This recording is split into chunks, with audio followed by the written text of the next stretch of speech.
Irmãos, a paraxá de hoje, ela tem uma variedade tão grande de temas que nós podemos... Pode sentar, pastor Vitor. Nós vamos fazer leitura agora não. Ela tem uma variedade tão grande de temas que a gente poderia trabalhar aqui, que eu fiquei até um pouco perdido na hora de escolher alguma coisa, mas aí eu orei e pedi ao Senhor para Ele escolher, e eu creio que Ele fez a escolha. Mais fácil escolher desse jeito, né? Entregando nas mãos dele. Mas vamos dar só um panorama da paraxá, né? Então, a paraxá começa falando, ela termina aquela fala sobre, ela anuncia aquele texto que fala sobre a bênção e a maldição, Monte Ebal, Monte Gerizim. Esse texto tem uma ligação muito interessante com a mulher samaritana, porque a mulher samaritana morava exatamente entre o Monte Ebal e o Monte Gerizim. Era a pessoa que estava em cima do muro, né? Depois a paraxá continua falando sobre quando Deus menciona para Moisés que ele vai escolher um lugar para que as pessoas o adorem, um lugar específico. Ele não fala que lugar é esse, mas ele fala: olha, Moisés, presta atenção, porque quando vocês entrarem na terra de Canaã, eu vou mostrar para vocês um lugar, e nesse lugar vocês vão colocar o meu tabernáculo, o meu templo, e é nesse lugar que vocês vão me adorar. Depois Deus fala sobre como comer as ofertas, porque Ele não exclui a possibilidade de uma pessoa ir lá na floresta e caçar um veado para comer, por exemplo, né? Ele até cita o veado aqui, o corso e o veado, mas Deus fala assim: olha, você tem o seu gado, né? Seu rebanho de ovelhas, o seu rebanho de bois e vacas. E o que você vai fazer com esse rebanho? Bom, aí tem as ofertas. Você pode comer a carne da oferta e pode comer também o que não é oferta. Como comer? E Deus explica isso aqui. No capítulo 13, Deus dá um alerta para Moisés a respeito dos falsos profetas e como identificar e como proceder com os falsos profetas. Deus é muito radical nesse trecho aqui. É interessante que assim,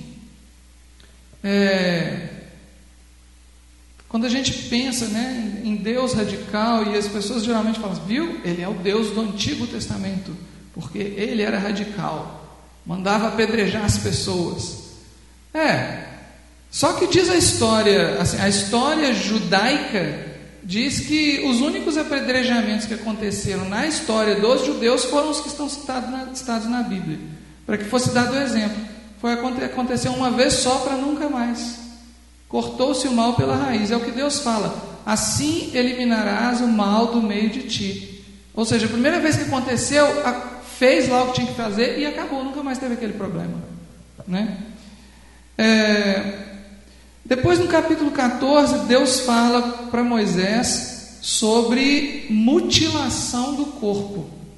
Isso aqui está muito ligado às questões que a gente fala frequentemente aqui na igreja sobre fazer marcas no corpo, né? Não é esse o texto que fala das marcas, mas aqui fala inclusive da calva, de raspar a cabeça, né? Deus fala para não fazer isso, porque Ele quer distinção entre o povo de Israel e os demais povos, porque os demais povos tinham esse hábito. Vocês já devem ter visto nos desenhos daqueles que aparecem nas paredes das pirâmides, dos templos egípcios, todo mundo de cabeça raspada. Vocês já observaram isso? Inclusive as mulheres, viu? Não é só os homens não. Elas usavam peruca sobre a cabeça raspada. Essa prática Deus não queria que o povo de Israel acompanhasse, levar do Egito com eles, né? Na sequência aí, do capítulo 14 mesmo, Deus repete a lei lá de Levítico 11 sobre o que se pode comer e o que não se pode comer. Então a gente pode fazer uma checklist aqui para saber se vocês estão afiados, se nós estamos afiados ou não, sobre o que pode comer e o que não pode comer. Mas antes de fazer a checklist sobre o que pode comer e o que não pode comer, de acordo com a Bíblia, é interessante a gente lembrar daquela pergunta assim, que muita gente faz. Então tá, foi Deus que falou, mas por que Deus mandou não comer esta ou aquela carne? Gente, a Alice me fez uma pergunta, faz essas perguntas de vez em quando, não sobre comer, mas ela fala assim: por que nós temos duas mãos? Coisas desse tipo, né? Ou, por que o meu olho é castanho? Ou, por que o céu tem estrelas? Umas perguntas desse tipo. A resposta é básica, simples, fácil. É porque Deus quis. Né? Então a mesma coisa, por que não comer esses animais? Porque Deus quis. A gente pode achar muitas explicações, mas tem animais aqui que não tem explicação, né? Assim, a ciência que quer fundamentar a Bíblia, como se a Bíblia precisasse de fundamentação, muitas vezes ela tenta explicar essas coisas, e algumas coisas parecem que têm explicação mesmo. Por exemplo, vocês sabem qual foi o animal através do qual a lepra chegou aos seres humanos? Tatu, exatamente. Carne de tatu transmite lepra. Então comer carne de tatu é perigosíssimo. O tatu convive bem com o vírus da lepra, mas o ser humano não, entenderam? E o vírus da AIDS? Macaco. Comendo carne de macaco e também tendo relação sexual com macaco, né? Que isso acontece em alguns lugares aí do mundo. Algumas espécies de macaco convivem muito bem com o vírus da AIDS, mas o ser humano não. Então assim, Deus dá uma lista de animais que Ele chama de imundos. A gente não pode nem tocar no cadáver desses animais. Por quê? Porque Ele quis. Mas alguns deles a ciência encontra uma explicação desse tipo. Por que não comer carne de porco, por exemplo? Porque existe um bichinho que gosta de morar no porco, que não faz mal nenhum para o porco. Mas quando ele vem morar na gente, ele destrói a gente. Chama tênia solitária. E esse bichinho não morre fácil, não. Ele fica lá. Se você comer uma carne de porco mal passada, você está assinando o atestado de óbito praticamente. Entendeu? É um perigo enorme. Então Deus corta esses bichos da lista. Por que não comer camarão, por exemplo? Gente, camarão é lindo, é vermelhinho, bonitinho, né? Dependendo do restaurante até cheira bem, porque ele cheira mal, na verdade, né? Mas dependendo da quantidade de tempero que você põe, ele vai cheirar melhor, né? Fica até gostoso. Mas o camarão não é diferente de uma barata. Não é diferente. A barata rasteja sobre a terra e o camarão debaixo d'água. A barata come lixo, carne podre e por aí vai. O camarão come lixo, carne podre e por aí vai. A mesma coisa. Não faz diferença. Então assim, é concebível comer uma barata? Não é concebível. Por que então seria concebível comer um camarão? Né? Então, Deus faz uma lista aqui de animais que alguns deles é difícil de achar um motivo. Por exemplo, por que não comer carne de cavalo?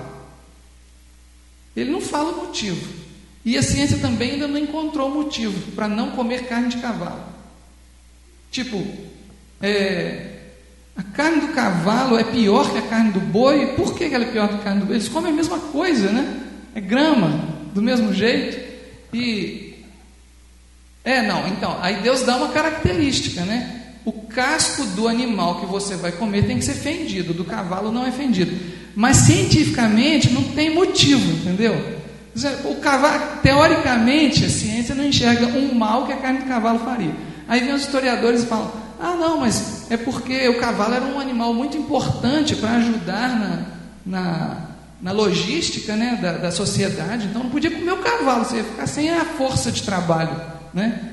Mas eu acho, sinceramente, que você vai ficar sem explicação para alguns animais, tipo coelho. O coelho não transmite doença, ele também não é uma força de trabalho. Então por que não comer carne de coelho? Né? Diga-se de passagem, ele come a mesma coisa que a vaca e o cavalo, ele não come lixo, né? Então chega um ponto que a ciência ela fica bloqueada e nos resta obedecer. Nós não temos opção, na minha opinião. Depois Deus fala um pouco sobre dízimo, depois ele vai falar sobre o ano da remissão, sobre empréstimo e sobre ajuda aos pobres. Então vocês veem a quantidade de temas diferentes que tem dentro da mesma paraxá, né? Deus fala sobre perdoar dívidas no final de 7 anos, sabia? Incrível, né? Ele fala assim: olha, quando você emprestar dinheiro para um irmão, você esquece daquele dinheiro, porque se ele não te devolver dentro de 7 anos, já era, ele não tem que te devolver mais.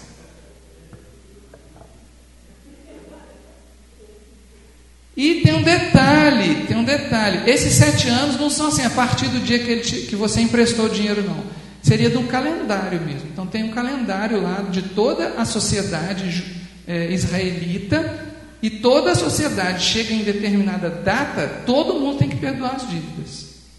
Então, para que isso? Para ninguém ficar pobre, para não ter nenhuma família passando fome, porque teve um pai maluco que jogou dinheiro para o alto, né, que gastou o dinheiro todo, por exemplo, na bebida, ou na jogatina, ou simplesmente perdeu o dinheiro. Já acontece, né? A pessoa põe o dinheiro do salário inteiro no bolso, quando chega em casa não está lá mais.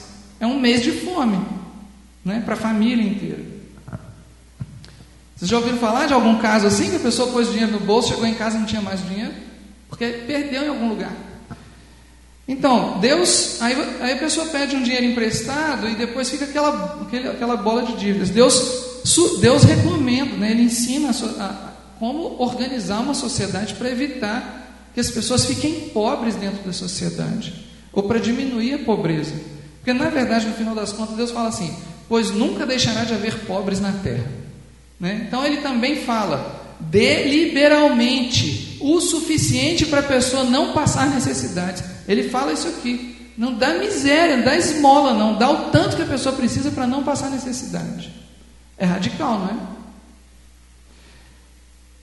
Eu estava falando lá, né, aquela hora do apedrejamento, é que a gente acha, muita gente, né, eu não, mas muita gente acha que o Deus do Antigo Testamento é diferente do Deus do Novo Testamento. Mas se você ler o Sermão da Montanha, você vai descobrir que Jesus era ainda mais radical do que os textos da Torá, né? Então, enquanto a Torá fala, por exemplo, se você pegar alguém adulterando, aí tem que apedrejar. Jesus fala assim: olha, se você simplesmente olhar para uma mulher e desejá-la em seu coração, você já adulterou com ela. Então não tem que pegar adulterando, não. Dentro do seu coração já acontece o adultério, né? Depois Deus coloca leis a respeito dos servos, sobre a alforria, né? A gente estava comentando isso lá em casa, a gente estava lendo esse texto aqui, a gente falou: o Brasil está sob uma maldição por não ter obedecido essa lei. Lembra que a paraxá começa bênção e maldição. Chega aqui no final do capítulo 15, Deus coloca uma série de leis a respeito dos servos. Não é esse o tema que eu quero abordar hoje, eu quero falar sobre outras coisas aqui, mas eu acho que vale a pena a gente mencionar, né? Já estou terminando o panorama que eu falei que eu ia dar sobre a paraxá. Então, aqui na lei a respeito dos servos, tem uma regra que infelizmente o Brasil não cumpriu quando aconteceu a abolição da escravatura. O Brasil não cumpriu assim, oficialmente, ele não cumpriu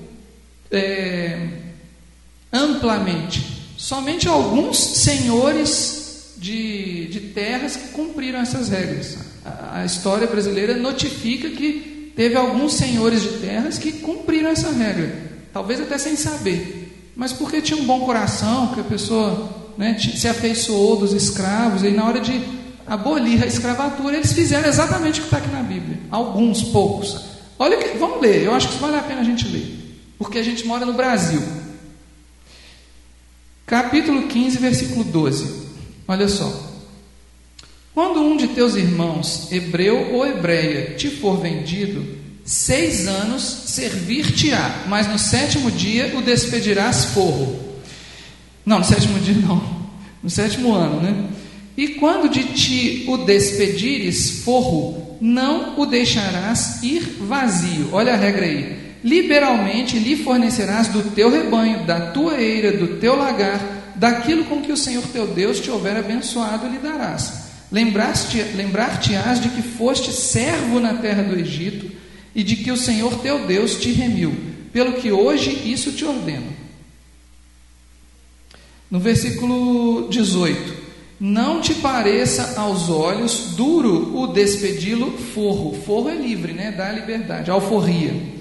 Por 6 anos te serviu por metade do salário do jornaleiro. Por quê? Porque você só gastou, se ele é um servo, você só gastou com ele o suficiente para ele sobreviver. Porque você não pagou um salário para ele, né? Você deu comida para ele. Então, por 6 anos serviu por metade do salário do jornaleiro. Assim o Senhor teu Deus te abençoará em tudo o que fizeres. Olha que incrível, Deus fala assim, olha, quando você alforriar os escravos, você vai dar de tudo para ele, porque ele te ajudou a produzir o que você tem. Então ele merece uma parte dos seus bens. Então você vai dar do seu gado, você vai dar do seu terreno. Quando fala eira, aqui é terreno, né? Você vai dar do seu lote. Eu sou senhor de muitas terras. Então você vai dar um pedaço de terra para aquela pessoa que você está alforriando, para ele ter gado.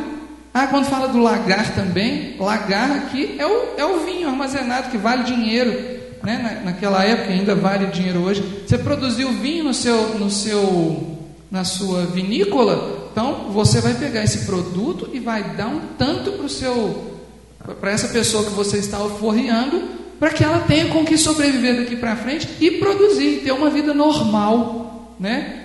O Brasil não fez isso oficialmente, né? Isso aqui é uma lei bíblica para o povo de Israel, mas o Brasil não fez isso oficialmente no ano de 1880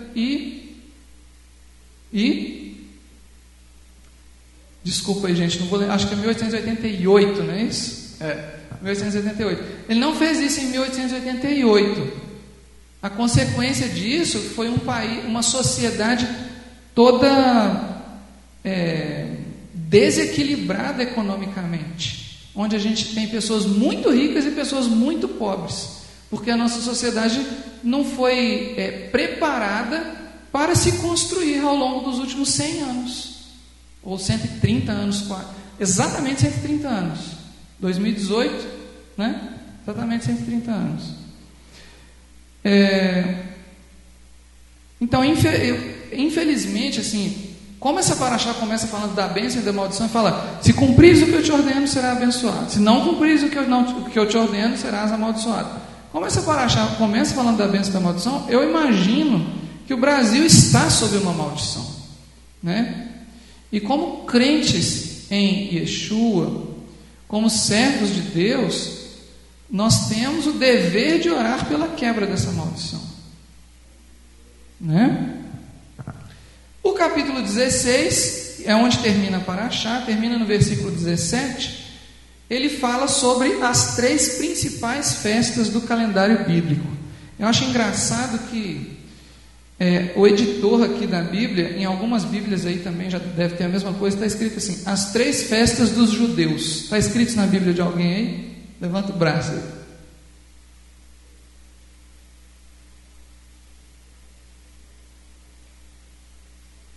Só que tem um detalhe: essas festas não são dos judeus. Lá em Levítico capítulo 23, Deus fala com Moisés assim: Moisés, estas são as minhas festas. Não são as festas dos judeus, né? Os judeus foram privilegiados de receber a revelação dessas festas, e nós devemos amá-los muito, porque eles se esforçaram por trazer esse texto puro até os dias de hoje. Mas as festas são de Deus, por isso nós temos o dever de celebrá-las. Não só o direito, mas o dever de celebrá-las também, como crentes em Deus.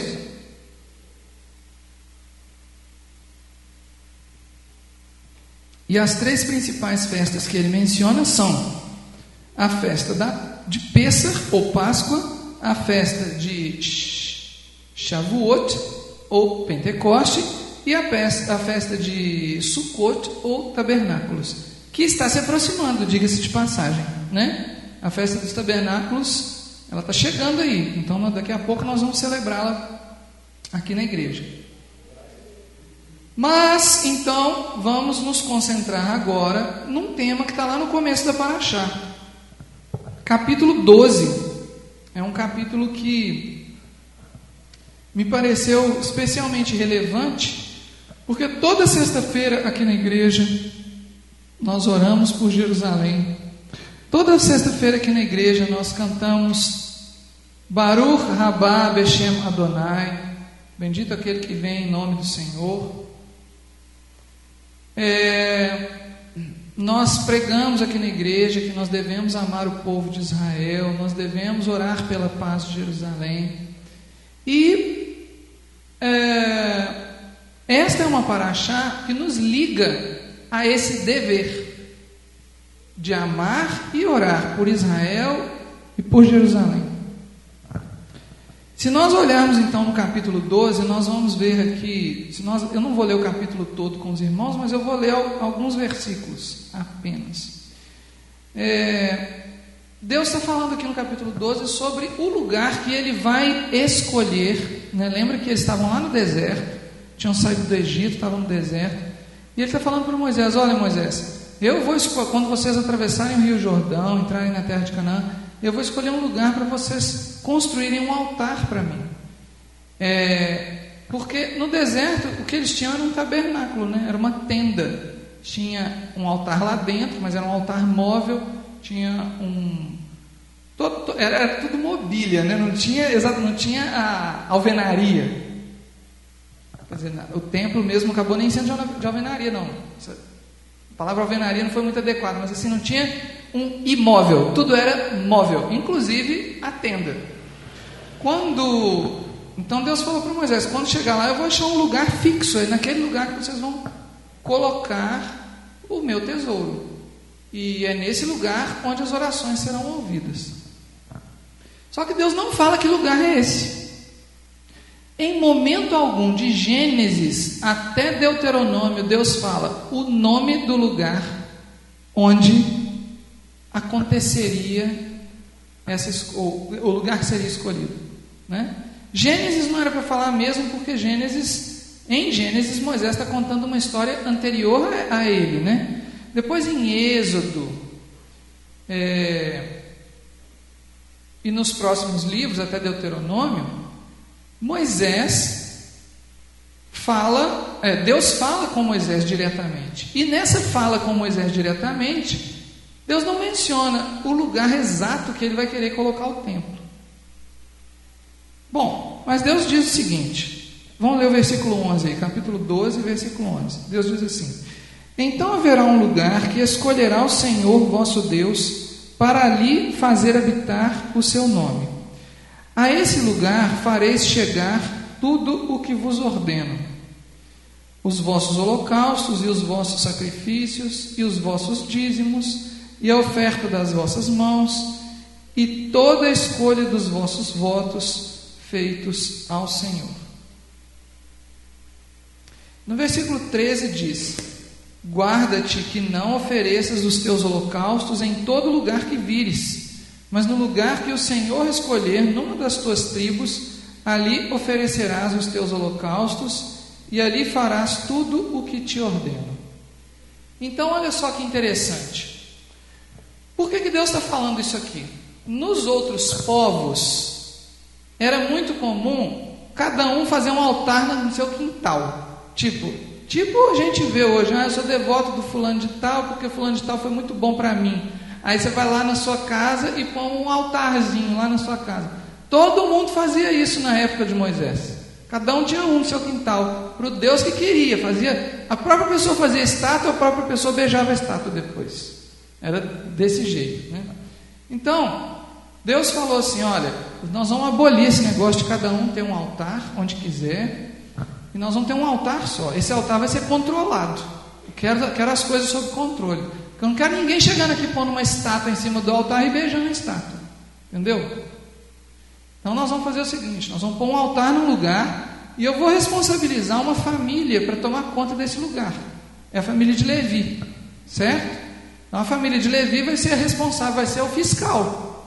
Você não pode chegar lá oferecendo um porco de oferta, ou uma cobra de oferta, muito menos o próprio filho. Nessa paraxá aqui, no capítulo 12 mesmo, no versículo 31, olha o que diz: não farás assim ao Senhor teu Deus, porque tudo o que é abominável ao Senhor e o que Ele odeia, fizeram eles, ou seja, os outros povos, a seus deuses, pois até seus filhos e suas filhas queimaram com fogo aos seus deuses. A gente acha que a gente não consegue nem imaginar o que é isso.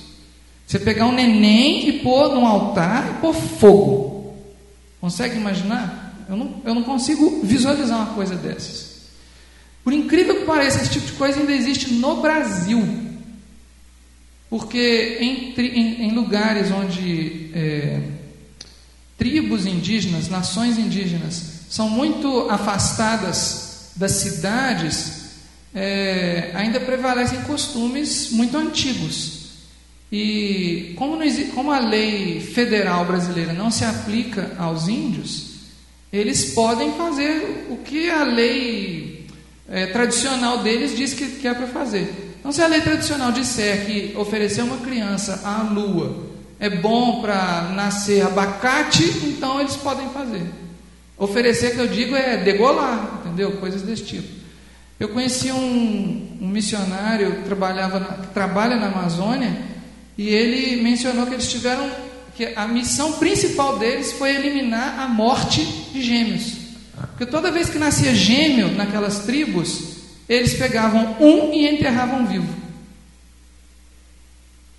Fazia lá uma cova, punha o nenenzinho lá dentro e cobria, e pronto, tchau, acabou o assunto. Era assim. E como a lei federal brasileira não proíbe isso aos índios, então eles faziam, não tem problema nenhum eles fazerem.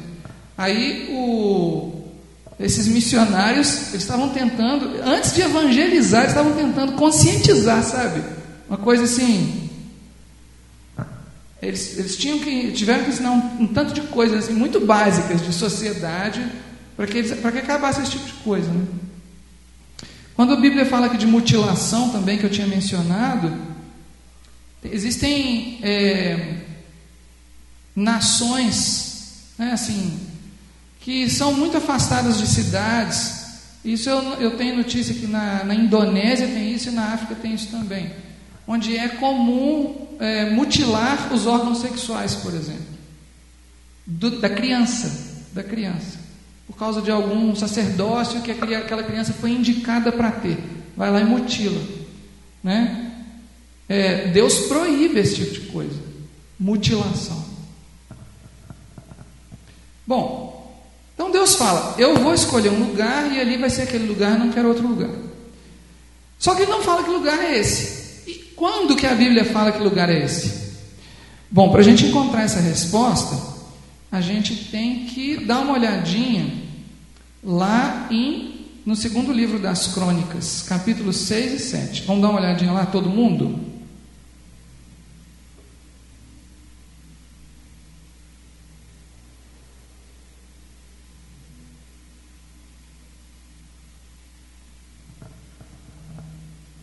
Vamos recapitular do capítulo 5, do segundo livro das Crônicas. O rei Davi, antes disso, o rei Davi tinha reunido muitos tesouros com a intenção de construir um templo para abrigar a Arca da Aliança. Só que Deus falou para o rei Davi: olha, você tem as mãos muito manchadas de sangue, você cometeu muitos homicídios. E Davi não cometeu homicídios assim, só do bem, não. Por exemplo, quando ele quis casar com a filha do rei Saul, o rei Saul falou assim: olha, o rei Saul ele tinha uns problemas, né? Ele falou assim: olha, quem me trouxer não sei quantos prepúcios dos filisteus vai casar com a minha filha. Aí Davi juntou uma gangue, foi lá no meio dos filisteus, deu vinho para todo mundo, até todo mundo ficar bêbado, e depois circuncidou todo mundo. Todo mundo morreu também, teve guerra e tal. Então, levou lá 300, um saco de prepúcios para o rei Saul. Então ele tinha muito sangue nas mãos. Deus falou para o rei Davi: você não vai construir um templo para mim, mas o teu filho, a quem eu abençoarei, fará isso. Então, no capítulo 5 aqui do segundo livro das Crônicas, Salomão consegue finalizar a construção do templo, que ele é filho de Davi, e ele coloca as coisas que Davi acumulou no templo. Depois tem a bênção, né, que eles abençoam o templo é consagrado. No final do capítulo 5, né, o templo é consagrado. No capítulo 6, Salomão faz um discurso. Estou no segundo livro das Crônicas, tá? No capítulo 6, Salomão faz um discurso ao povo. E no capítulo 6, versículo 12, Salomão pôs-se diante do altar do Senhor, na presença de toda a congregação de Israel, e estendeu a mão. Versículo 14. Versículo 13. Porque Salomão tinha feito uma tribuna de bronze, de 5 côvados de comprimento, 5 de largura e 3 de altura, e a puseram no meio do pátio. Então ele fez um parlatório, né, um púlpito, e pôs-se de pé sobre ela, ajoelhou-se em presença de toda a congregação de Israel. O rei ajoelhou-se, estendeu as mãos para o céu e disse: vocês imaginam um presidente da república fazendo isso? O Senhor Deus, o que ele disse? Ó Senhor Deus de Israel, não há Deus como tu nos céus e na terra, como tu que guardas a aliança e a misericórdia a teus servos, que de todo o coração andam diante de ti, que cumpriste para com teu servo Davi, meu pai, o que lhe prometeste. Pessoalmente o disseste e pelo teu poder o cumpriste, como hoje se vê. Então ele faz uma oração e ele abençoa o povo. Ele abençoa o povo. Esse capítulo todinho aqui é a oração do rei Salomão.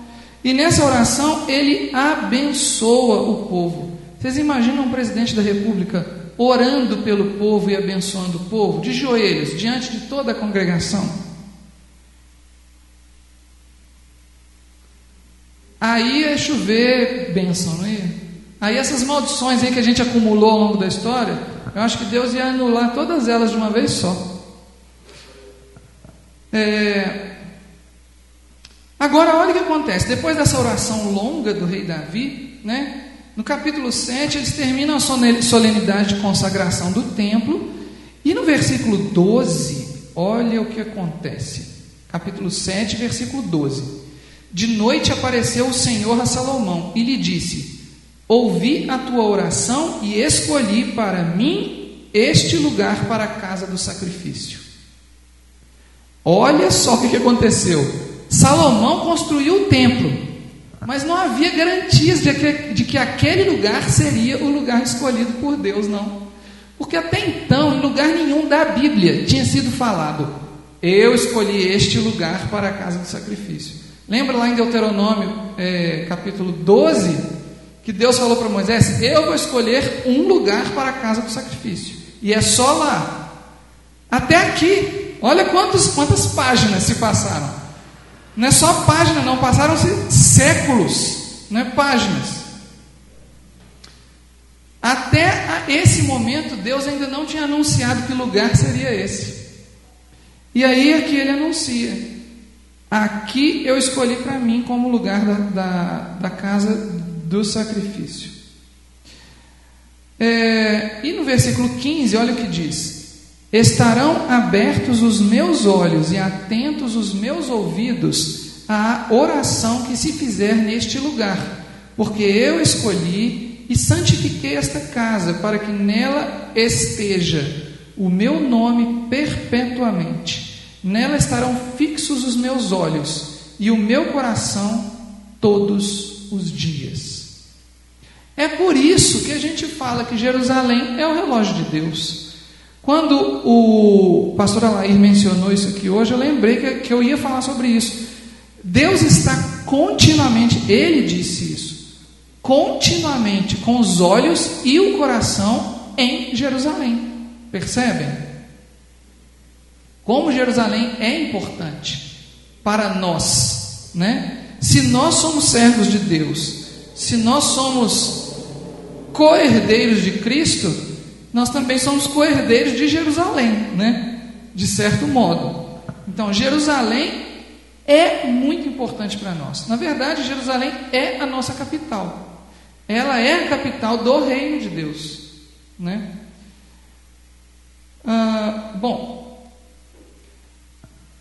Eu vou fazer um parêntese aqui sobre isso que a gente acabou de falar, especialmente sobre essa fala do rei Salomão aqui, porque no final da década de 80, início da década de 90, teve um linguista norte-americano, cujo nome agora eu me esqueci.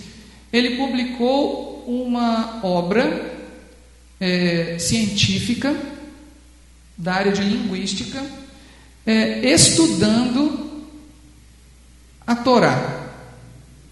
E nessa obra, de acordo com as descobertas que ele fez, ele concluiu que quem escreveu a Torá foi uma mulher durante o reinado de Salomão. Só que ele colocou alguns argumentos com os quais eu não concordo.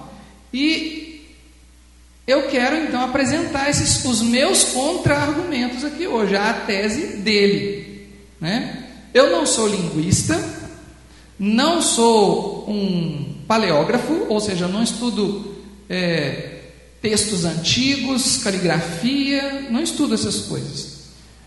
Mas eu acho que eu tenho um pouco de bom senso. Então, assim, já li muita coisa, então eu acho que eu tenho pelo menos o direito de contra-argumentar. Alguém lembra que, acho que passou até no Fantástico, na década de 90, que o cara descobriu que a Bíblia tinha sido escrita por uma mulher. Alguém lembra disso? De soltar isso na televisão? Eu era adolescente, eu lembro de falar isso na televisão, e eu falei assim, gente, na época eu já fiquei indignado. Mas depois eu deixei para lá, né? A verdade é que teve muita gente que perdeu a fé completamente por causa disso. Eu me lembro de parentes meus que vieram e falaram assim, sabia que isso aí tudo que vocês estão falando é conto da carochinha, foi uma mulher que escreveu. Não tem nada a acontecer uma mulher, não. O problema é a maneira como eles apresentaram a questão, entenderam?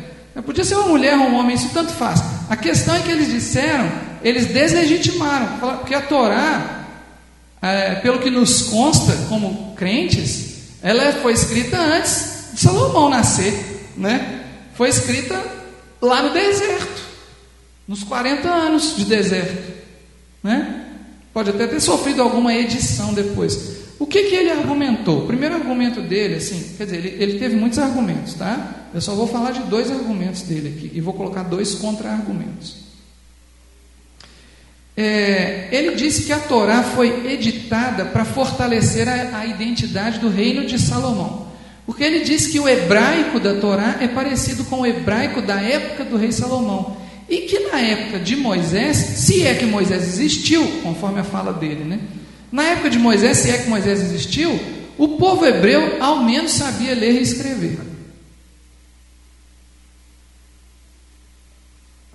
Ou seja, de acordo com ele, na época de Moisés teria sido impossível escrever uma Torá em hebraico, porque o povo sabia falar, mas não sabia escrever, entenderam? Então, na cabeça desse pesquisador, a Torá foi escrita na época de Salomão. A Torá foi editada, né? Alguém pegou um monte de textos antigos, juntou tudo e fez 5 livros. Para quê? Na cabeça do pesquisador. Porque Salomão precisava unificar o reino e fortalecer o reino que Davi tinha unificado. Então, para ele unificar o reino, ele quis criar uma religião, e ele criou a religião dos judeus. Criou essa religião que tem um Deus só, que tem um templo, que tem um sacerdote, que as pessoas pagam tributos ao templo. E aí, então era tudo política, entendeu? Que Deus não mandou escrever nada disso, foi o rei Salomão que mandou escrever. Tudo isso está aqui na Torá. Então, na cabeça desse pesquisador era isso, que era tudo política.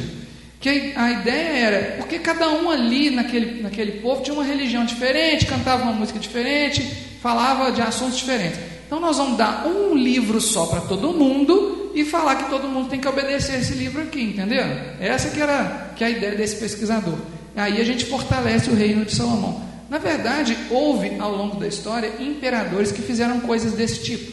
Por exemplo, o Império Chinês usou a música para unificar o Império. O Império Chinês foi lá e falou assim: olha, agora todo mundo vai cantar a música que a gente vai fazer agora vai ser desse jeito. Daqui para frente, se fizer de outro jeito, vai ser exilado ou vai ser morto. Então, todo mundo ficou igual, né? Então, o argumento desse pesquisador é de que Salomão fez a mesma coisa lá, só que ele usou um texto que acabou virando um texto sagrado. Meu contra-argumento: por que o autor da Torá, o suposto autor da Torá, faria uma obra para fortalecer o reino de Salomão e não citaria Jerusalém como a capital, como o lugar escolhido por Deus?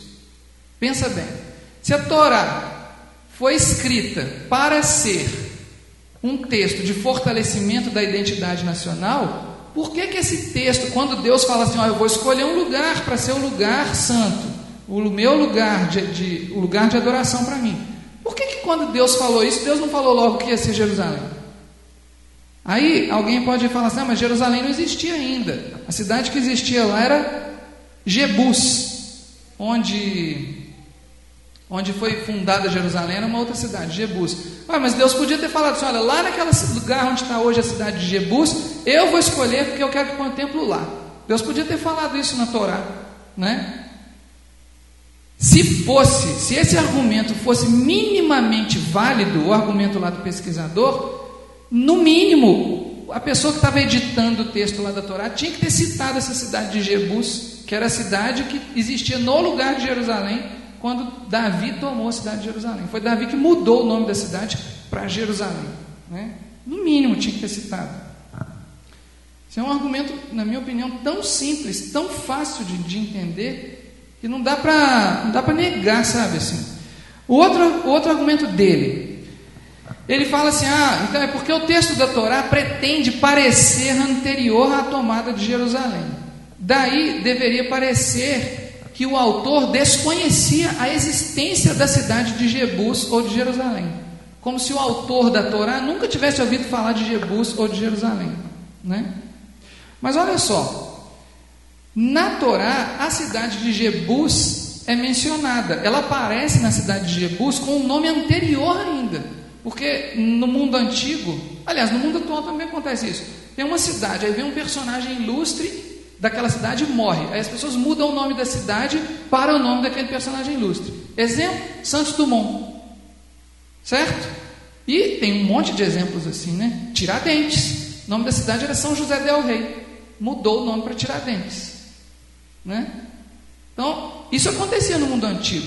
Então, antes de chamar Jerusalém, chamava Jebus. E antes de chamar Jebus, chamava Salém. E quem era rei de Salém? Alguém lembra o nome do rei de Salém? De um dos reis de Salém? Melquisedeque. Então, olha só, Salém é mencionada no Gênesis, capítulo 14, versículo 18, como a cidade de Melquisedeque. Ela também é citada lá na frente, no capítulo 33. No capítulo 14, versículo 18 de Gênesis, Abraão dá dízimos para Melquisedeque, que é o rei de Salém. Vocês lembram disso? Pois bem, só que tem que ficar muito claro, Salém era no mesmo lugar que Jebus, que era no mesmo lugar que Jerusalém, certo? Nós estamos falando do mesmo terreno, mesmo Monte Sião, exatamente o mesmo lugar, tá?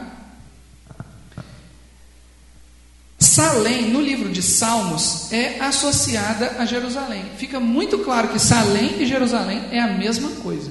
Nós não estamos falando de coisas diferentes. Não é só a Bíblia que diz isso, não. A arqueologia diz isso. Quando se faz escavações em Jerusalém, você descobre que debaixo de Jerusalém atual tinha uma Jerusalém antiga. Debaixo da Jerusalém antiga tinha uma mais antiga ainda.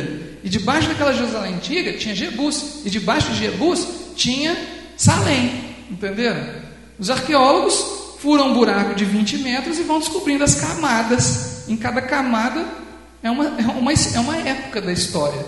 Que eles vão destruindo a cidade, enche de entulho a terra, depois constrói por cima, depois destrói, enche de entulho a terra, constrói por cima. Então, hoje, na verdade, a cidade de Jerusalém está num nível muito mais alto do que na época que Yeshua andou pela cidade, por exemplo, né? Tem lugares da Via Dolorosa, né, que os turistas fazem muito, que na verdade Yeshua nunca pisou naqueles tijolos que estão lá, porque ela está tipo o nível dela está 5 metros acima do nível original, por exemplo, né? Que eles foram construindo por cima dos entulhos, que os romanos foram lá, destruíram tudo e construíram por cima dos entulhos. Então a Via Dolorosa original, ela está debaixo, né? Bom, então nós vemos lá no Salmo 76, versículo 2, que Jerusalém e Salém são a mesma cidade.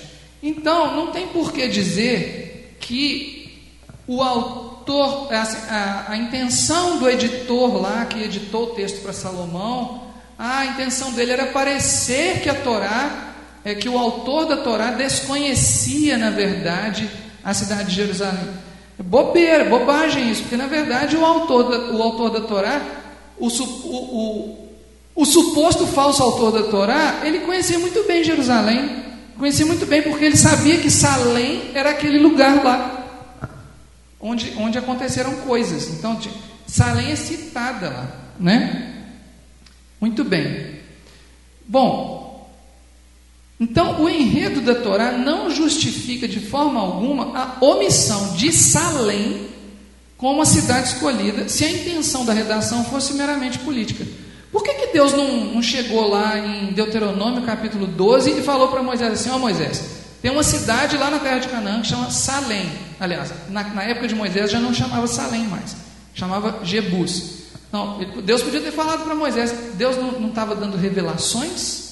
Deus podia ter falado para Moisés assim: olha, sabe aquela cidade lá de Melquisedeque, que chamava Salém? Hoje o nome dela é Jebus. Então, essa cidade que chama Jebus, eu quero que seja a cidade onde vocês vão colocar o meu templo. Aliás, quando vocês colocarem lá, eu quero que vocês troquem o nome da cidade para Jerusalém. Tá bom, Moisés? Deus podia ter falado isso. Deus não trocava os nomes das pessoas, né? Por que não trocar o nome de uma cidade? Aliás, Deus mandava trocar os nomes das cidades também. Não chamará mais isso, passará a chamar aquilo, porque aconteceu isso. Não é assim que acontece na Bíblia? Muito bem. Então, o enredo da Torá não justifica essa omissão da cidade de Salém ou de Jebus como o lugar santo. Então, por que, afinal de contas, que Deus não menciona o lugar que ele escolheria na Torá?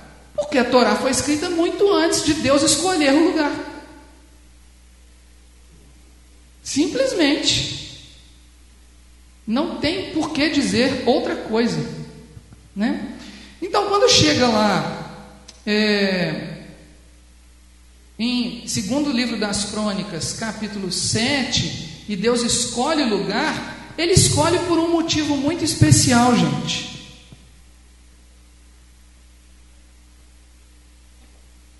Ele escolhe porque o povo se prostrou perante ele, naquele lugar. Naquele dia, um rei, representando toda uma nação, se prostrou perante ele e pediu: Senhor, eu construí essa casa humilde aqui, mas eu gostaria muito, Senhor, que o Senhor olhasse para essa casa com carinho e olhasse para esse povo pobre que precisa da tua misericórdia. E Deus falou assim: eu ouvi a tua oração e eu escolhi esse lugar, porque você me pediu. Deus estava esperando alguém fazer isso. Deus esperou séculos alguém fazer isso.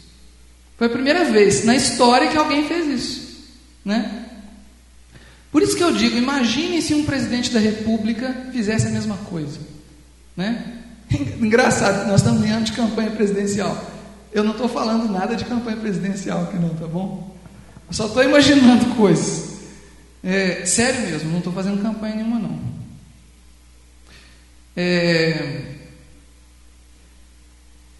Vamos dar uma olhadinha em Salmo 110, versículo 4. E a gente já está terminando daqui a pouquinho.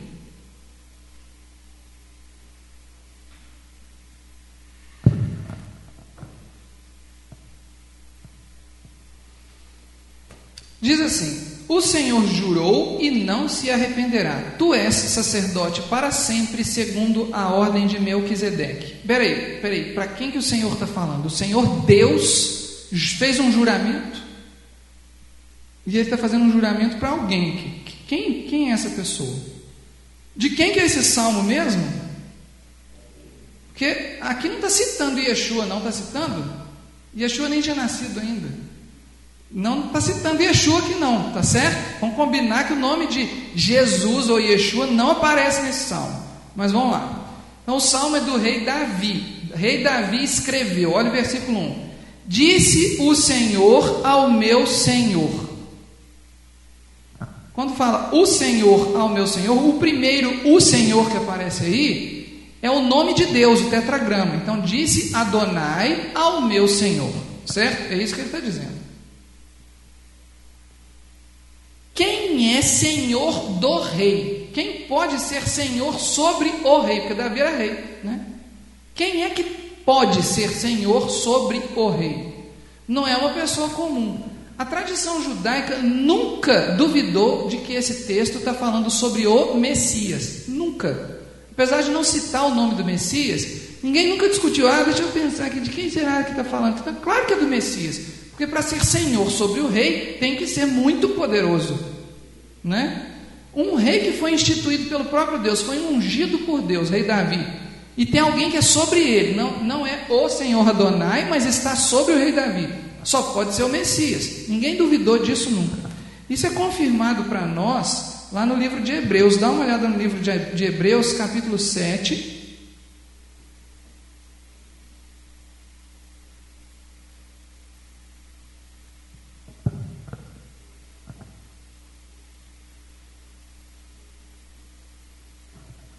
Versículo 14.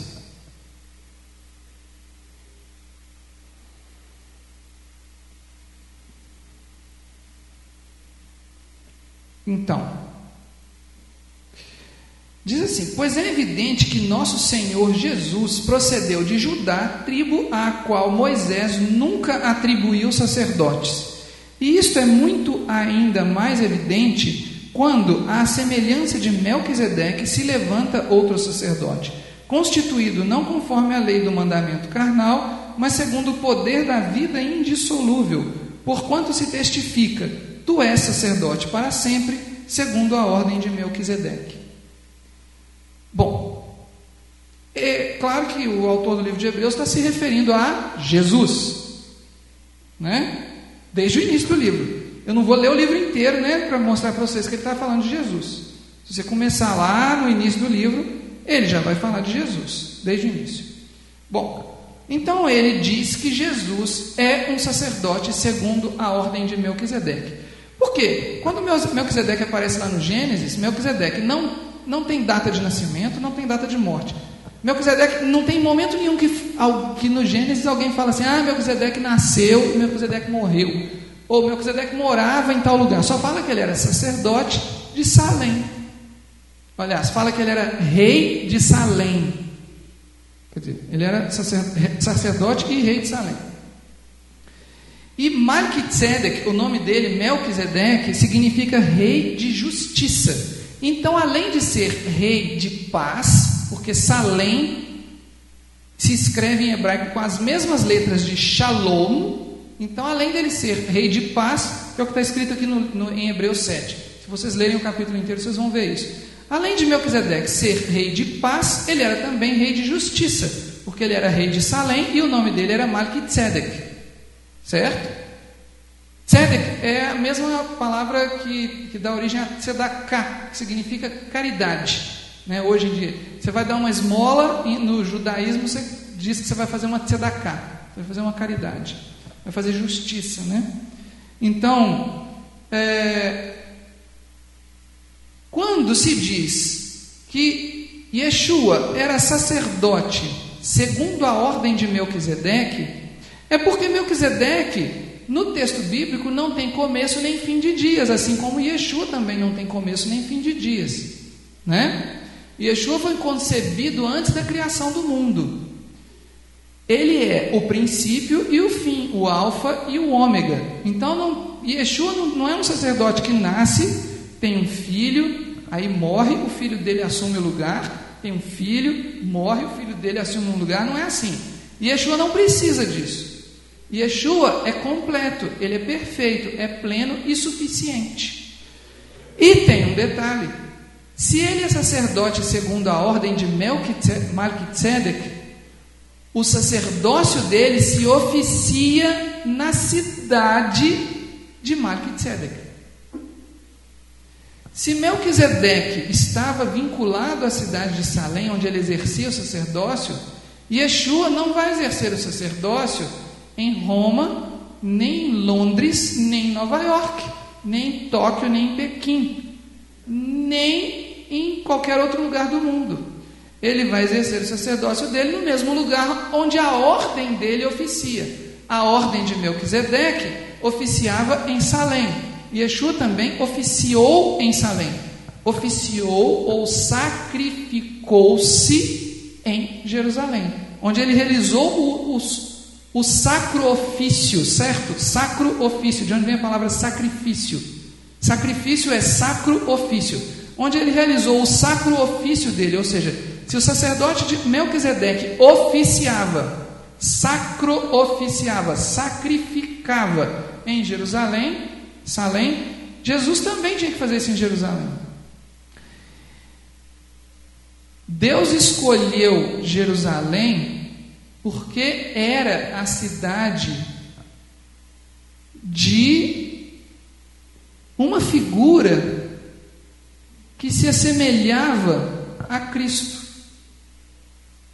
E ele estava só esperando alguém falar: por favor, escolhe Jerusalém. Ele estava esperando alguém ter a sensibilidade de perceber que Jerusalém era o lugar que, na verdade, ele já tinha escolhido antes dos tempos. Deus não falou para Moisés porque ele estava esperando alguém ter essa sensibilidade. Essa é a minha opinião. Claro que Deus já sabia que Salomão ia fazer aquela oração um dia. Deus sabe de tudo, né? Com antecedência. Deus já sabia, ele podia ter falado para Moisés, mas ele falou: eu vou esperar que Salomão tenha essa sensibilidade, porque isso sim vai fortalecer o reino dele.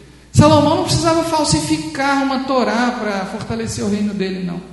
O que ele precisava para fortalecer o reino dele é cumprir o que a Torá dizia, não é escrever uma Torá, né? Para encerrar, já que a Paraxá começou falando de bênção e maldição, eu quero convidar os irmãos a lerem Salmo 122. Vamos ler o Salmo inteiro. São só 150 versículos.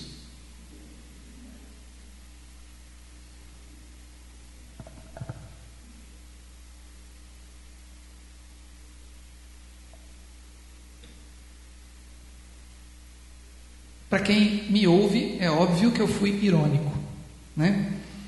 Salmo 122 é um salmo do rei Davi também, e observem que ele ainda não tinha construído o templo, né? Ele foi impedido por Deus de construir o templo, mas ele disse o seguinte. Então ele está falando aqui do tabernáculo, não é nem do templo, porque o templo ainda não existia na época de Davi. Alegrei-me quando me disseram: vamos à casa do Senhor. Pararam os nossos pés junto às tuas portas, ó Jerusalém. Jerusalém, que estás construída como cidade compacta, para onde sobem as tribos do Senhor, como convém a Israel, para renderem graças ao nome do Senhor. Lá estão os tronos de justiça, os tronos da casa de Davi. Orai pela paz de Jerusalém. Sejam prósperos os que te amam. Reine paz dentro em teus muros e prosperidade nos teus palácios. Por amor dos meus irmãos e amigos, eu peço: haja paz em ti. Por amor da casa do Senhor, nosso Deus, buscarei o teu bem. O rei Davi, como ungido de Deus, ele não era só um homem que foi perdoado muitas vezes, ele também era um profeta, que, como todos os outros profetas, tinha lábios impuros, né? O Isaías não fala isso? Mas Deus usou o rei Davi a si mesmo. Deus usou o rei Davi como veículo para a palavra dele. E olha só o que ele diz. Ele deixa uma profecia aí. Versículo 6. Orai pela paz de Jerusalém, sejam prósperos os que te amam. Isso é bênção para nós. Bênção mesmo. Porque em outros lugares da Bíblia fica muito claro que aqueles que odeiam Jerusalém serão destruídos, né? Então eu prefiro me apegar a esta bênção. Só esclarecendo, né, que quando a Bíblia fala de prosperidade, aqui a palavra próspero aqui, não está falando de dinheiro, não, de conta bancária, de carro, né, com teto solar, com airbag até embaixo, em cima. Não é disso que a Bíblia está falando. A Bíblia está falando de plenitude. A prosperidade na Bíblia, ela está relacionada a você se sentir completo, porque Deus está dentro de você. Pensa bem, se Deus está em você, você realmente precisa de mais alguma coisa? Essa é a ideia da prosperidade de que Davi está falando. A ansiedade da vida, a preocupação das coisas deste mundo, ela está relacionada, em outras palavras, a não amar o Deus que ama Jerusalém. Vamos ficar com essas palavras então, vamos orar. Senhor Deus, nós te louvamos porque o Senhor nos revelou com tanta bondade e misericórdia palavras tão preciosas, as palavras que o Senhor colocou na boca do rei Davi, na boca do rei Salomão, na pena do autor do livro de Hebreus, na pena de Moisés, quando ele foi escrever a Torá. Nós te louvamos porque o Senhor nos deu essa revelação e permitiu que essa revelação chegasse até nós. Nós te louvamos pelo povo de Israel que lutou bravamente ao longo da história para conservar a pureza desses textos, copiando, Senhor, num trabalho gigante, um trabalho monumental que é copiar a tua palavra manualmente, até que fosse inventada a imprensa, para que a Bíblia pudesse ser copiada facilmente e chegar às casas das pessoas. Nós te louvamos por isso, te louvamos pelas pessoas que o Senhor usou para traduzir a Bíblia para chegar até nós. Muito obrigado por esse João Ferreira de Almeida, que nós mal conhecemos, mal ouvimos falar dele, não sabemos quem ele era direito, mas nós te louvamos pela vida dele, porque o Senhor o usou para chegar até nós. Pedimos ao Senhor que nos abençoe para sermos pessoas valorosas como essas pessoas que o Senhor usou ao longo da história para trazer a palavra até nós, para que nós também sejamos a tua palavra viva e possamos levá-la às pessoas com quem nós convivemos, para que pessoas possam conhecer o Senhor e pessoas possam se arrepender e se dobrar aos teus pés, em nome do Senhor Jesus. Amém.